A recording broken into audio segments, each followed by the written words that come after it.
Oke, oi. Jadi Indonesia udah masuk semifinal dan ini benar-benar prestasi yang wajib dibanggakan gitu ya.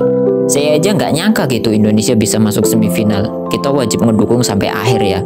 Kalah menang yang penting udah nyoba dan ini benar-benar prestasi yang luar biasa sih. Oke, jadi sama kayak di thumbnail video ini, saya akan bikin alur cerita dari Full Metal Alchemist live action 2017. Kenapa nggak animenya? Karena ya terserah saya lah, ini juga channel YouTube saya gitu kan. Oke, jadi langsung aja lah ke alur filmnya. Film dimulai dengan sebuah keluarga yang hidup di desa Resembul. Seorang ibu yang hidup bareng sama anaknya nih. Anaknya itu dua, namanya Edward sama Alphonse. Mereka lagi cerita tentang kekuatan alkemis mereka. Kalau yang belum tahu, kekuatan alkemis itu semacam kekuatan untuk merubah benda ke bentuk lainnya. Di sini, Edward sama Alphonse itu bisa ngerubah benda jadi mainan ini nih. Ibunya yang ngedenger itu ngerasa seneng dan bangga. Dia langsung meluk mereka berdua. Ibunya juga berharap kalau bapak mereka itu ada di sini. Tapi ya belum bisa karena bapak mereka itu masih ada tugas negara. Mereka lanjut main lagi nih.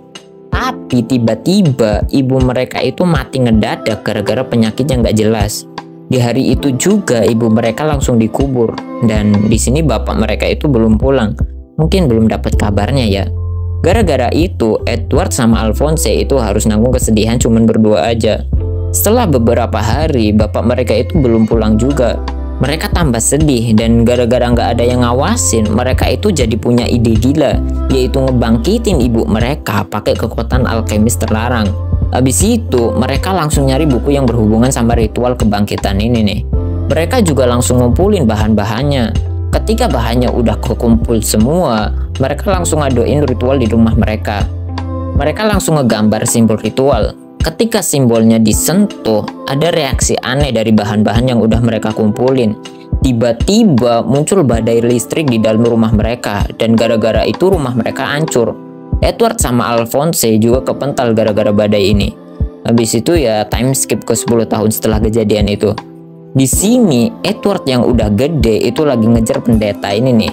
Edward nyuruh pendetanya buat ngasih batu akik yang dipakai, karena batu itu punya kekuatan yang gak ngotak. Tapi bukannya ngasih, si pendeta itu malah nyerang Edward pakai kekuatan batu itu.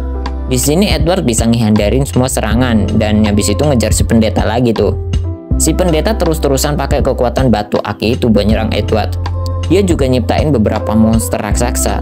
Akhirnya ya Edward nunjukin kekuatannya.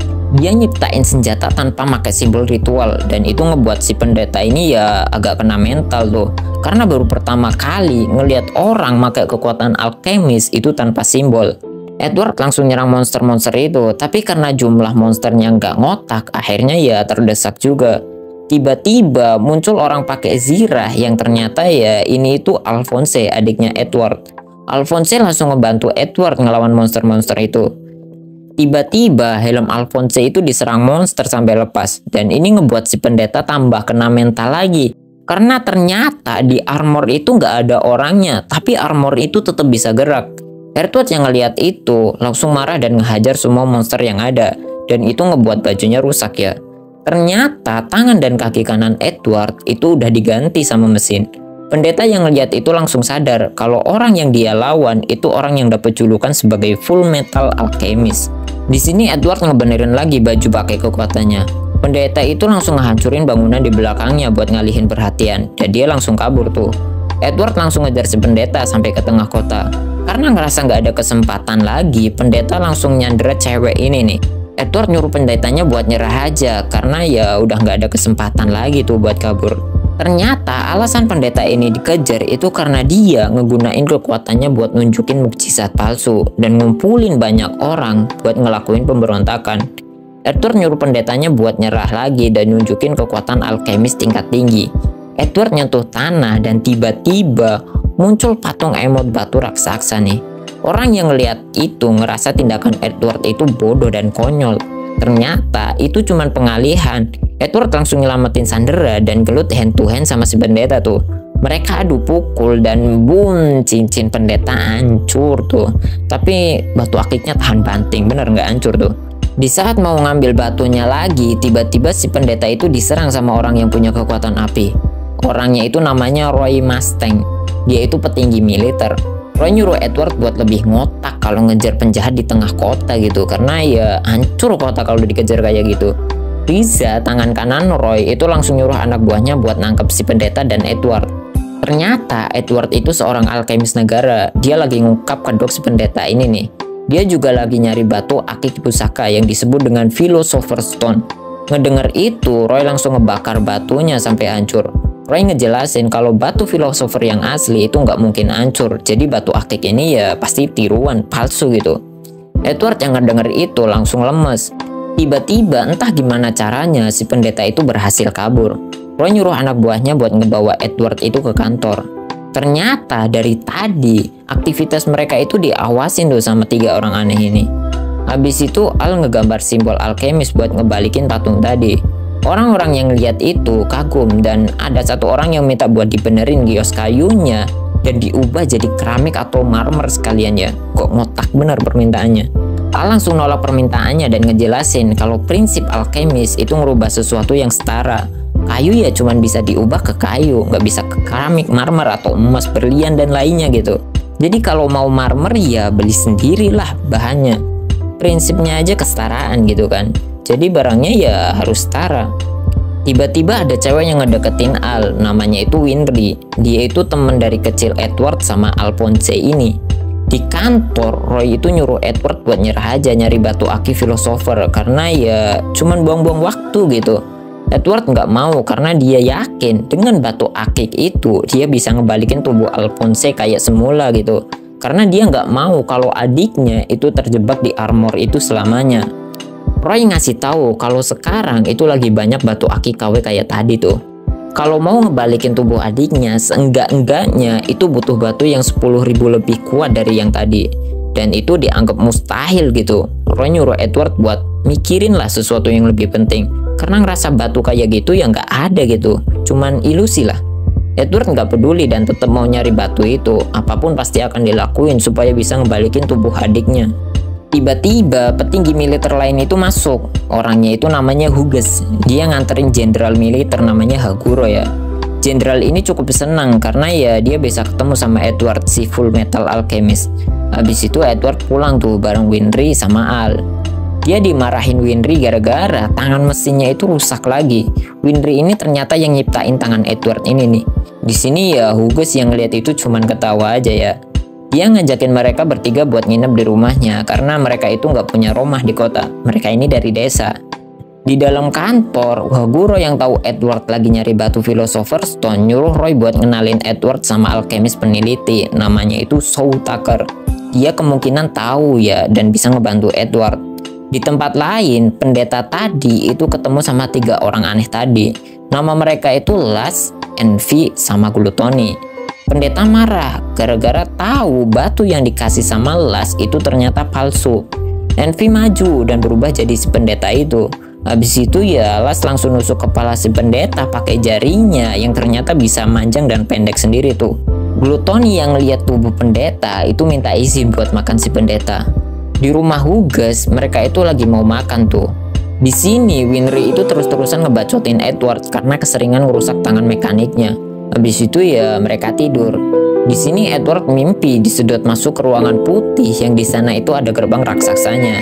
Di situ Edward itu ketemu sama makhluk yang aku sebagai The Truth, sang penguasa alam semesta ya. Tiba-tiba gerbangnya itu kebuka dan narik Edward buat masuk ke dalam. Di dalam Edward jatuh tapi nggak nyampe ujung-ujungnya. Di sana dia ngeliat sosok ibunya tuh. Tiba-tiba ketika mau disentuh dia itu malah dibalikin lagi ke ruangan tadi. Edward langsung minta buat dibalikin lagi ke dalam gerbangnya. Tapi The Truth nolak karena modal yang dipunya Edward itu nggak cukup. Dia minta kaki kanan Edward buat jadi modal tukar karena hukum alkemis itu kan pertukarannya harus setara. Edward setuju dengan pertukarannya. Tiba-tiba Edward itu malah bangun dengan kaki yang udah buntung. Tiba-tiba di tengah simbol lingkaran itu muncul makhluk aneh. Tapi mungkin karena pertukarannya itu nggak setara, makhluk itu ya nggak jadi keluar. Di sini Edward kaget karena tubuh adiknya itu malah ikut-ikutan hilang. Edwardnya nggak mau kehilangan adiknya, itu nemuin The Truth lagi. Dia nukerin tangan kanannya sama jiwa adiknya. Habis itu Edward bangun dan Al itu lagi jagain di sampingnya. Di sini Al tahu kalau Edward itu lagi ingat tentang kenangan mereka waktu mereka itu kehilangan tubuhnya.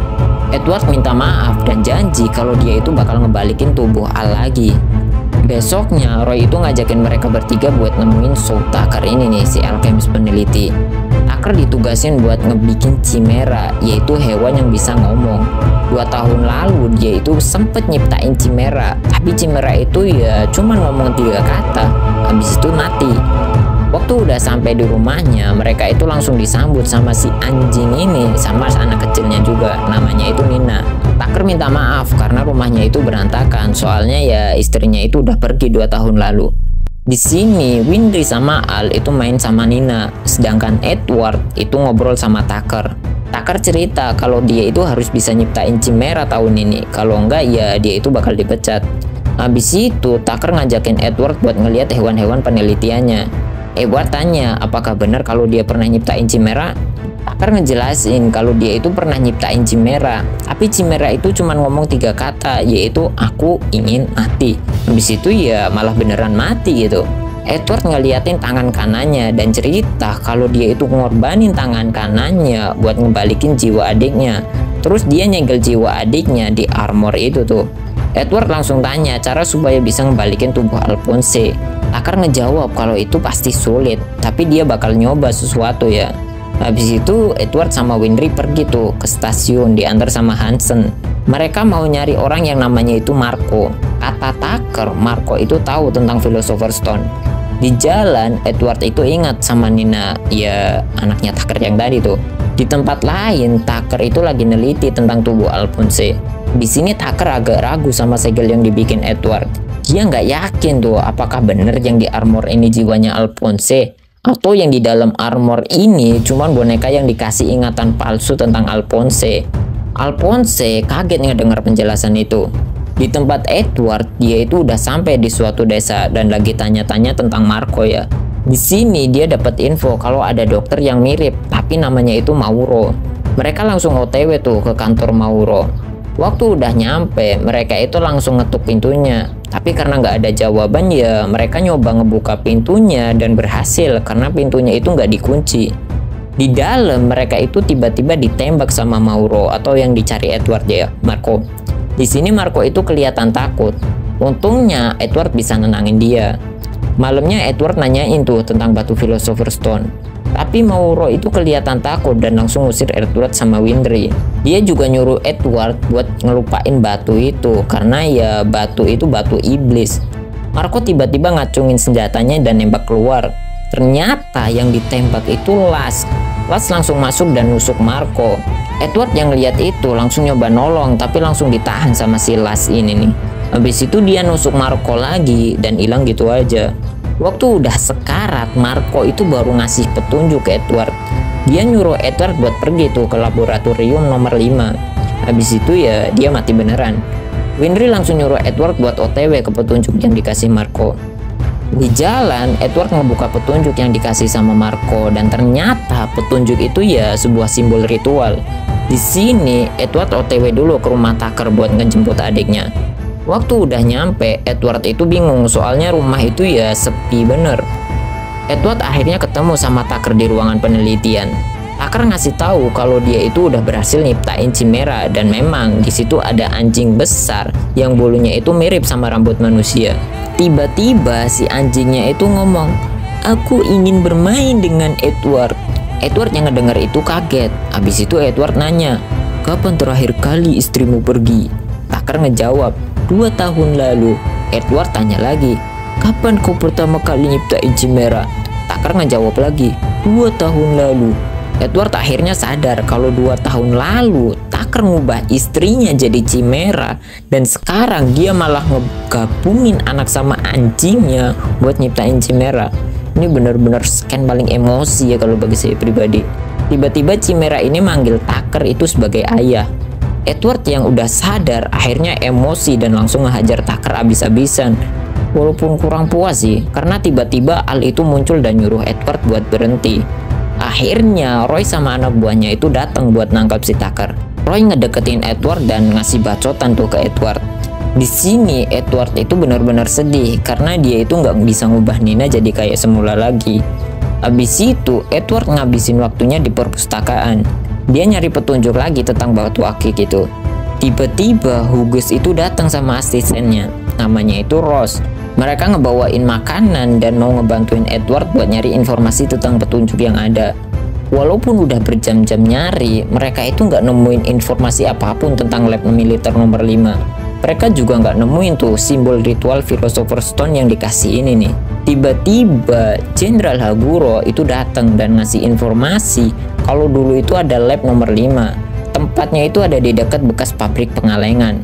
Edward langsung OTW ke sana. Tiba-tiba juga di kota Royoli itu terjadi kerusuhan.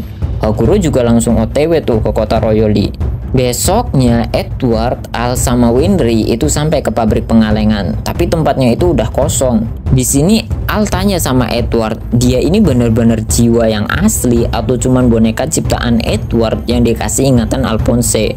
Edward yang ngedenger itu kaget dan tanya kenapa dia itu bisa ngomong kayak gitu. Al langsung dorong Edward dan nuduh kalau Edward itu pembohong.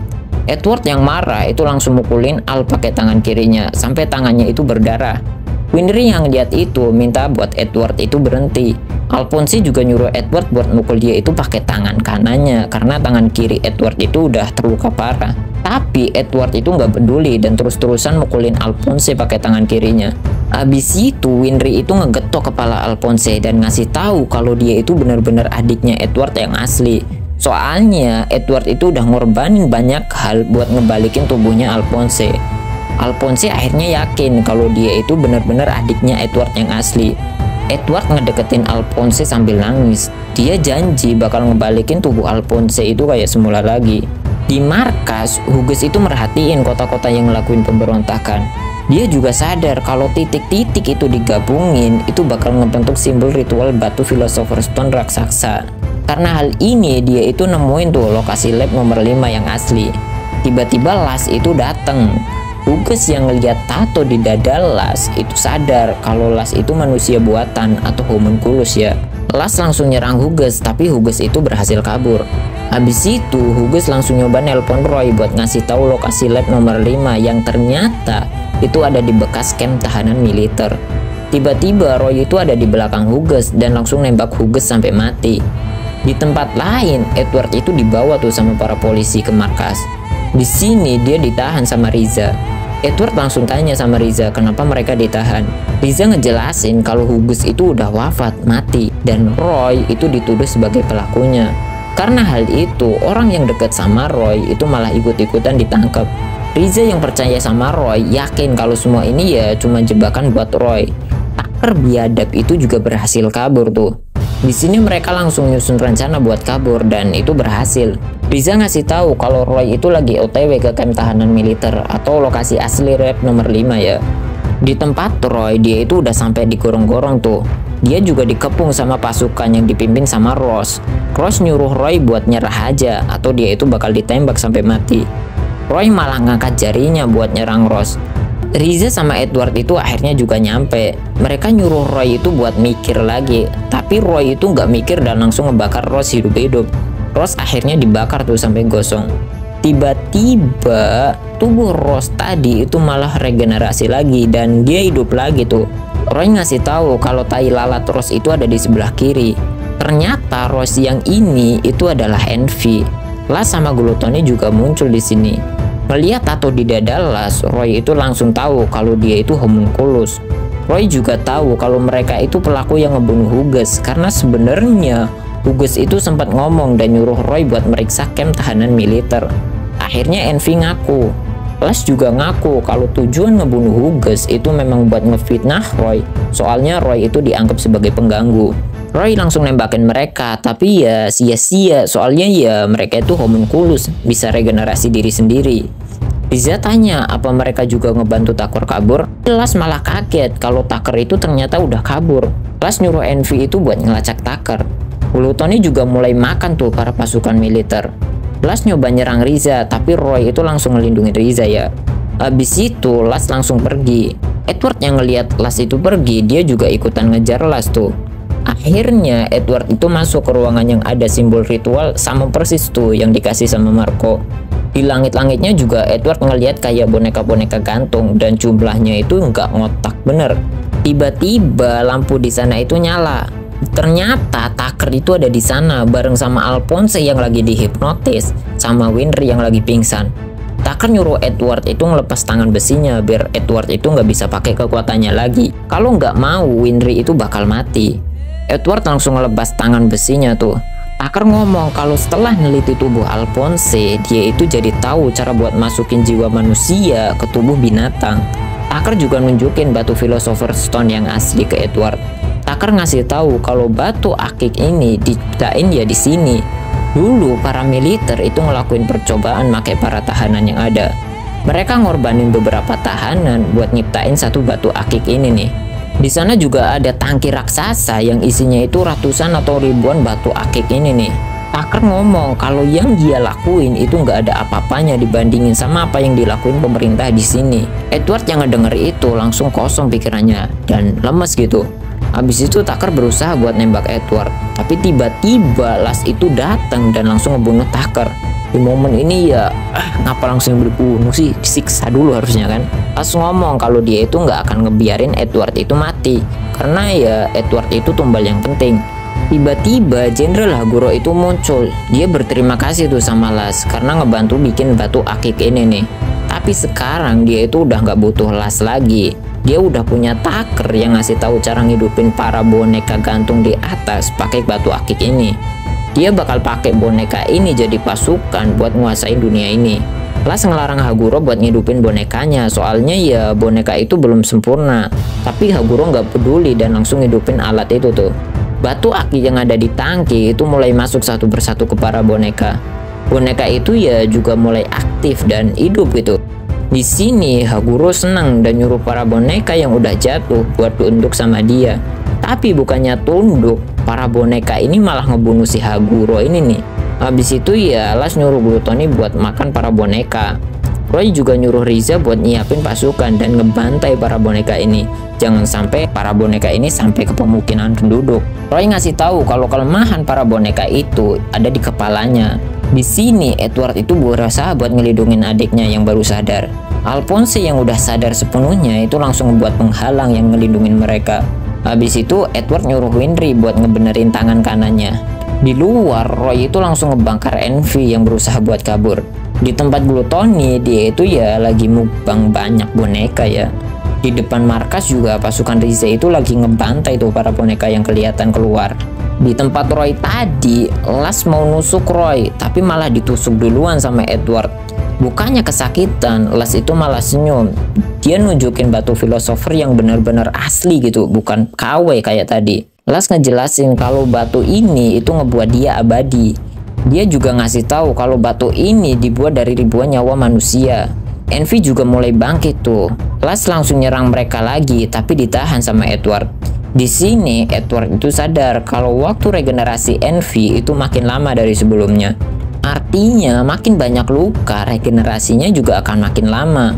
Habis itu Roy langsung nyerang Envy pakai kekuatan penuh. Tapi Las malah berhasil nyender si Edward ini ya. Tiba-tiba ada perisai tanah yang ngelindungin Edward. Ternyata yaitu dari Alphonse sama Winry yang baru datang. Ngelihat hal itu, Roy langsung ngebangkar Las berkali-kali pakai kekuatan penuh. Dan ya bener aja, kemampuan regenerasinya itu nggak secepat luka yang sebelumnya. Dan akhirnya Roy itu ngambil batu Philosopher's Stone dari Las. Habis itu tubuh Las itu hilang, hancur jadi debu. Gluttony yang lihat itu main kabur-kabur aja tuh. Di luar, Riza juga udah berhasil ngebantai semua boneka. Balik lagi ke Roy, dia ngasih batu Philosopher itu ke Edward dan nyuruh Edward supaya ngebalikin tubuh adiknya lagi pakai batu ini. Tapi karena udah tahu asal usulnya, Edward itu malah ragu buat pakai kekuatannya. Di sini Alphonse juga nggak studi buat pakai kekuatan batu itu. Tapi Edward itu ya udah terlanjur masuk duluan ke tempat The Truth. Di sini Edward itu ya ngeliat tubuh Alphonse yang asli. The Truth itu bakal ngebalikin tubuh itu asalkan Edward itu ngasih The Truth batunya. Ketika detik-detik terakhir batunya mau diambil sama The Truth, Edward itu malah ragu dan gak jadi ngasih batunya. Dia milih buat balik lagi tuh ke dunia nyata. Edward langsung minta maaf ke Alphonse karena dia itu belum bisa ngebalikin tubuh adiknya yang asli. Padahal dia udah ngeliat tuh tubuh aslinya. Dia bakal nyari cara lain buat ngebalikin tubuh adiknya. Di sini Alphonse nggak terlalu peduli dan ngasih tahu kalau dia juga nggak sudi kalau dibangkitin pakai batu itu tuh. Habis itu ya Edward nemuin Roy dan minta Roy buat ngebongkar rahasia busuk pemerintahan, karena Edward ngerasa pemerintahan itu ya pasti berkaitan erat dengan kejadian ini.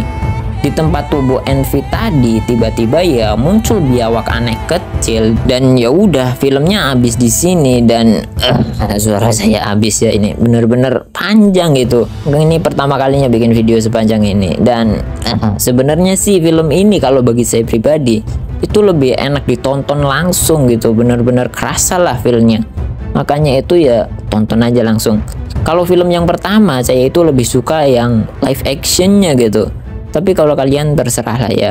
Dan ya udah sih ya, saya mau minum dulu dan udah.